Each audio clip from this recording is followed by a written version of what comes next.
Malamig na yung weather. Nag-start kahapon. Tapos na naman yung panaulan kahapon. Kaya na-double yung lamig. Ngayon malamig na. Hindi na pwedeng wala kang jacket.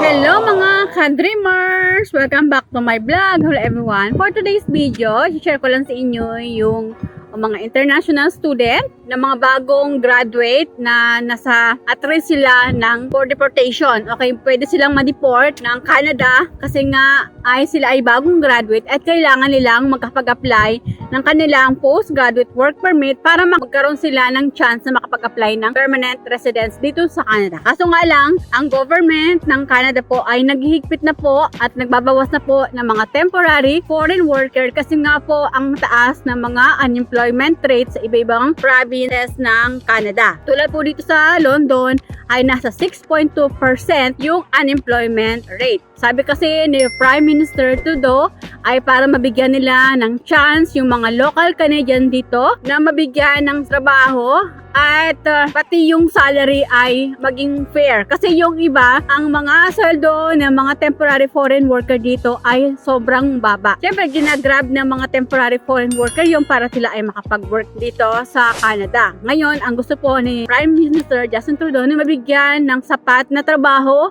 yung mga Canadian citizen, mga lokal na tao dito sa Canada na mga nandito na, sila ay mabigyan ng chance na makapagtrabaho at magkaroon ng sapat na income dito sa Canada. Siyempre, sa sobrang dami ng mga temporary foreign worker dito at mga international student, kaya ay sila ay apektado. Apektado po lalo ang mga international student dahil sila po ay nag-aral dito sa Canada para ho sila ay makapag-apply ng permanent residence. So, ngayon ay nag-higpit po ang Canada at sila po ang number 1 na matatamaan ng polisiya na to.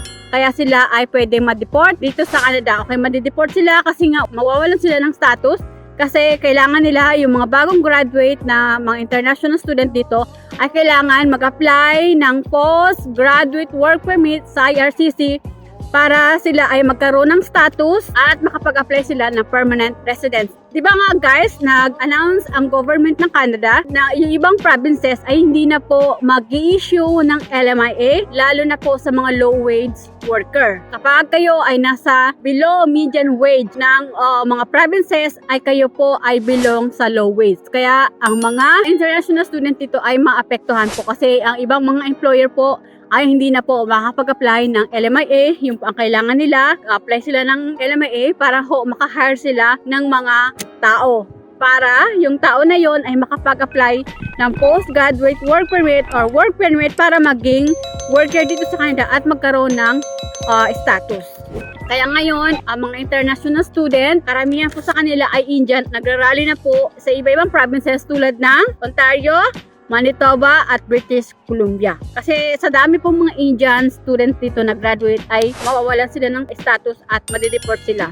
Kasi sabi ni Prime Minister Justin Trudeau, masyado na pong naabuso yung mga temporary foreign worker, naabuso, na-exploded, bababa yung sahod. Kaya yung mga Canadian citizen dito ay wala nang chance na makapag-apply ng trabaho kasi nga puro na po mga temporary foreign worker at masyado pong mababa yung ibinibigay na salary rate. Tulad po sa Quebec, kapag below po yung sahod nyo ng 27.47, kayo po ay under ng low wage. Ibig sabihin, as in wala ng LMIA. Hindi kayo makakapag-work kasi ang LMIA kailangan po para ho makapag-apply ang employer at ma-hire kayo. Kung walang LMIA, wala. So, kailangan nyo na talaga umuwi kung saan basa kayo galing.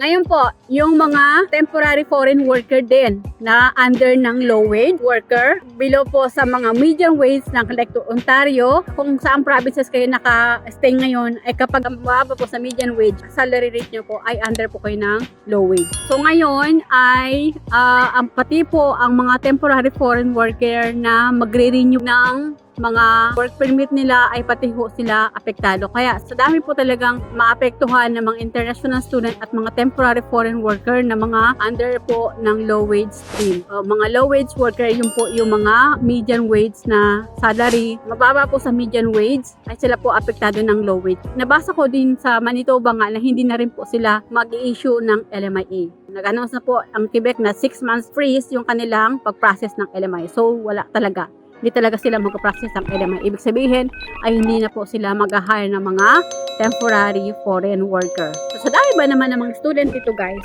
na maghahanap ng mga trabaho, mga graduate sila dito sa Canada sa ibang provinces ay talagang madi-deport sila. Kaya ngayon, ang mga international student ay nagrarally na sila kahit saan saang probinsya ng Canada. Ewan natin guys kung merong masusolusyonan yung kanilang pagrarally. Pero kasi nagdesisyon na ang government ng Canada na magbabawasan na sila ng mga temporary foreign worker na kasama po yung mga international student dyan na hindi na ho sila makakapag-apply ng postgraduate work permit. Depende po kung saang probinsya sila. Kasi karamihan po sa mga probinsya dito sa Canada ay nag-freeze na po ng pag-process ng LMIA. So, ibig sabihin, wala na pong LMIA. Ako nga din po, nalulungkot din ako kasi meron din po akong friends. Siyempre kasi dumating po kami dito ay housing aid. So, ibig sabihin, yung housing aid yan ay low wage po yan. So, ngayon, yung mga bagong dating po na mga kasama namin na galing din po sa Metro Pinoy, ay pwede din po silang hindi na ho makikita ng extension or makapag-apply ng bagong permit kasi nga po under ng low wage. Depende na lang kung mag-apply sila as caregiver or nanny at depende na rin po yan sa location kung saan provinces kasi po may mga provinces po talaga na mataas po yung unemployment rate. Tulad po dito sa London, Ontario ay meron po ditong unemployment rate na 6.2%. So mataas po yung unemployment rate dito sa Canada. So kahit po mga international student dito ay talagang nanganganin din po na hindi na sila makapag-apply ng postgraduate work permit at mawawala na ho sila ng status. Yun na yung kailangan nila para makapag-apply sila ng PR nila. Depende yun sa mga kinuha nilang course dito sa Canada. Diba guys? Gumastos sila ng malaki, milyon na pera para makapag-aral dito sa Canada. Tapos biglang naglabas yung immigration, ang government ng Canada na titigil na muna sila sa pagbigay ng LMIA, pagbabawas ng mga temporary foreign worker dito sa Canada. Kung magluluwag yung Canada, ay balik na lang po sila dito sa Canada. Ganun na lang po talaga guys. Wala na po tayo magagawa dyan kundi tanggapin yung mga bagong rules ng Canada. So yun lang guys, na-share ko lang sa inyo yung mga international student na at risk po para sa deportation. Kasi nga po, nagigpit na po ang Canada. Pati na po ang mga foreign worker na pwede silang mawalan na rin ng status at pauwi na rin po sila sa mga bansa kung saan po sila galing. So makalungkot po at bigla ang announcement ng IRCC na magigpit na po sila sa mga temporary foreign worker. So ang mas nakakaano dito yung mga international student kasi nga po sila ay gumastos ng mga milyones para makapag-aral dito. Kasi alam nila kapag nag-aral sila dito sa Canada ay magkakaroon sila ng magandang trabaho, makakapag-apply sila ng PR, maging permanent residence dito sa Canada. Kaso nga, biglang boom, lumabas ng bagong policy ng Canada. So talagang ang immigration po ngayon ang hinigpitan. Kaya magbabawas na po sila ng mga temporary foreign worker at mga international student na nanganganib na mapauwi na po sila. Lalo na ho ang mga Indian, ang dami pong mga Indian, ngayon ay nagpo-protest na po sila sa iba-ibang provinces ng Canada. So yun lang guys, na-share ko lang po yung magiging mass deportation ng mga international student dito sa Canada at pati na ho yung mga temporary foreign worker na under po ng low wage. So yun lang guys. So guys, if you find my video helpful, please subscribe naman po and do like and share na rin po kung nagustuhan niyo po yung mga video ko at nakakatulong po sa inyo. Please pakiclick naman po yung bell notification para ma-notify po kayo sa mga bago kong video. So yun lang guys. Thank you for watching. Bye. God bless us all.